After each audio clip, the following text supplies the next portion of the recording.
કબીર એટલે પ્રેમ અને વિવેકના કવિ. કબીર કહે છે, શરીર તો એક દિવસ મરી જશે, પણ શબ્દો અમર રહેશે. એટલા માટે જ પદ રચે કબીરા. કબીર પ્રેમના કવિ છે. કબીર પૂછે છે, હું પદ કેમ રચું છું? ચિન્મય બીત સે યે શરીરા, યહી કારણ પદ રચે કબીરા. શરીર તો નાશવાન છે, પણ શબ્દો અમર રહે છે.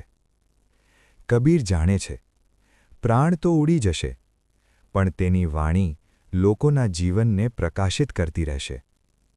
કબીરનો મૂળ સ્વભાવ કવિનો છે, ફક્ત સામાજિક આલોચક નહીં, તે પ્રેમનો દ્રષ્ટા છે. કબીર કહે છે, પિંજર પ્રેમ પ્રકાશિયા, અંતર ભાયા ઉજાસ, મુખ કસ્તૂરી મહેમહી, બાણી ફૂટી બાસ. શરીરના પિંજરમાં જ્યારે પ્રેમનું પ્રકાશ ભરાય, અંતરમાં ઉજાસ થાય અને વાણીમાંથી સુગંધ ફૂટે, એ જ છે કબીરની કવિતાનો સાર. પ્રેમ ગલી અતિ સાંકરી, તામે દો ન સમાય, જબ મેં થા તબ હરી નાહી, અબ હરી હૈ મેં નાહી. કબીર આ દોહામાં શુદ્ધ અદ્વૈતની વાત સમજાવે છે. પ્રેમનો માર્ગ છે, જ્યાં પરમાત્મા સાથે મિલન થઈ શકે છે, અને એ માર્ગમાં આપણે અને પરમાત્મા બે રહેતા નથી. આપણે એ પરમાત્મામાં ભળી જઈએ છીએ, જ્યાં હું જતો રહે છે અને હરી રહી જાય છે. વધુ આગળ પ્રેમ વિશે કબીર લખે છે કે, પ્રેમના બાળી ઉપજે, પ્રેમના હાટ બિકાય, રાજા પરજા જેહી રૂચે, સીસ દેસો લે જાય. પ્રેમને ધાનની જેમ ઉગાડી પણ નથી શકાતું, અને વેચી પણ નથી શકાતું. જેને પ્રેમ મેળવવો છે, એણે અહંકારનું સમર્પણ કરવું જ પડે, એ અનિવાર્ય છે. રામકૃષ્ણ પરમહંસને એક વ્યક્તિ મળે છે અને પૂછે છે, મારે ભગવાનને મળવું છે, મને રસ્તો બતાવો.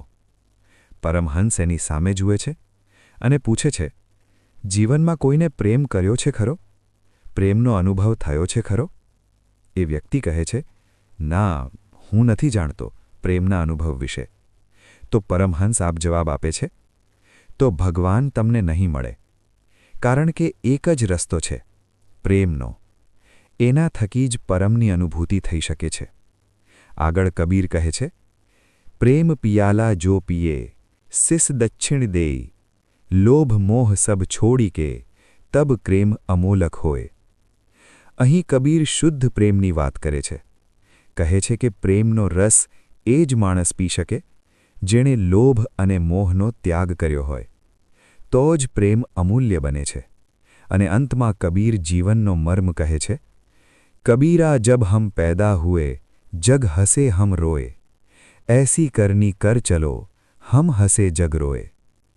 કબીર કહે છે, માણસની ઓળખ એના કર્મ પરથી થવી જોઈએ. અને બિલકુલ સાચું પણ છે. આપણે રાવણને એના કર્મોથી ઓળખીએ છીએ.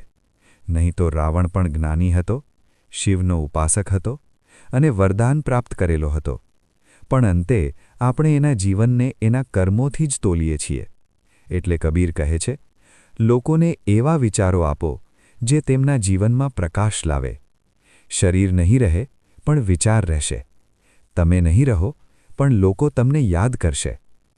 કબીરને પહેલાં કવિ તરીકે સમજો, ત્યારે જ તમે તેની નજીક પહોંચી શકશો. ધન્યવાદ.